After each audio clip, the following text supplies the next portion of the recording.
بسم الله الرحمن الرحيم. الحمد لله والصلاة والسلام على أشرف المرسلين. اللهم صل وسلم وبارك عليك يا سيدي يا رسول الله. صباحكم ورد وفل وسعادة عليكم يا أحلى إخوات ومتابعين.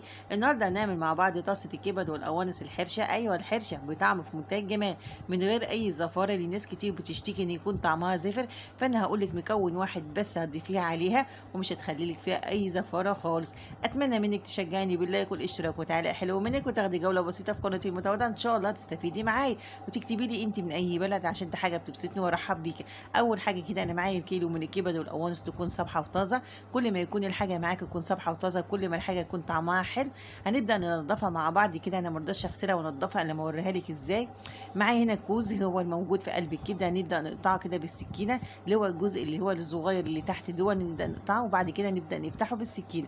لازم تفتحي الجزء دون بالسكينه اللي هو الكوز عشان خاطر بيبقى فيه ايه، دم معقود من جوه، والدم المعقود